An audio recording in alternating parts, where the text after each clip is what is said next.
बेहतर लाऊंगा इस देश के अंदर कि 5 साल के पहले आपको राशन लेना बंद कर देना पड़ेगा। आपको राशन की जरूरत नहीं पड़ेगी, आपको हमारे आगे हाथ फैलाने की जरूरत नहीं पड़ेगी। ये हमारे देश के प्रधानमंत्री को बोलना चाहिए, बल्कि ये नहीं बोलना चाहिए कि आने वाले 5 साल तक मैं आपको राशन दूंगा। ये नहीं बोलना चाहिए। ये गलत है तो गलत है। भाई साहब, मेरे घरों में बच्चे हैं, माँ है, बीबी है, बाप है, सबके लिए दवाई, पढ़ाई, सारी चीजें की जरूरत पड़ती है। 5 किलो राशन से मेरा सब कुछ पूरा नहीं हो रहा है।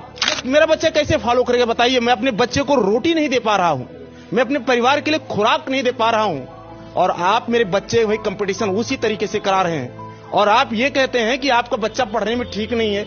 जो पढ़ने में ठीक है बच्चे, उनको लिया जा रहा है। अरे आप व्यवस्था तो तय कीजिए। हमारे जो ओबीसी, एसटी, एससी के जो लोग थे, बड़ी मात्रा में, मैं आपको बता दूं, इस चैनल के माध्यम से मैं सरकार को बताना चाहता हूं, आज देश के अंदर जो कॉर्पोरेट को लेके आए हैं, आप देखिए इस रेल के अंदर, रेल की बहुत सारी वैकेंसियों को, चतुर्श्रेणी कर्मचारियों को खत्म कर दिया गया, ग्रेड खत्म कर दिया गया, बहुत सारे पद खत्म कर दिए गए। हमारे एसटी, एससी, ओबीसी के तमाम सारे लोग जो बहुत अच्छे पैसे वाले नहीं थे, उनके बच्चे कम पैसे में प्राइमरी स्कूल में पढ़ करके, सरकारी स्कूल में पढ़ करके जाकर के कंपटीशन में बैठते थे।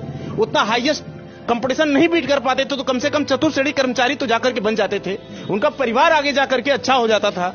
वो अपने बच्चे को पढ़ा करके आईएएस बना लेते थे। लेकिन आपने इस व्यवस्था को चौपट कर दिया, खत्म कर दिया, सत्यानाश कर दिया, देश का सब कुछ बर्बाद कर दिया। और आज आप एक चपरासी, एक रिक्शे वाले के बच्चे, एक मोची के बच्चे को, एक कुली के बच्चे को और एक आईएएस के बच्चे को, सबके बच्चों को एक साथ कंपटीशन में बैठा दे रहे हैं। कहां से मेरा बच्चा पास होगा?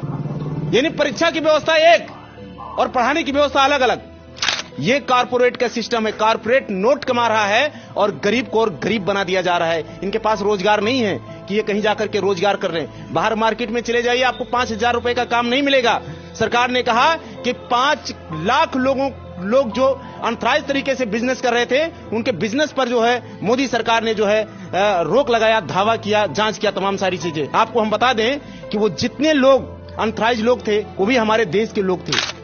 परिवर्तन तो होना ही चाहिए। परिवर्तन ये इस हिसाब से देश नहीं चल पाएगा।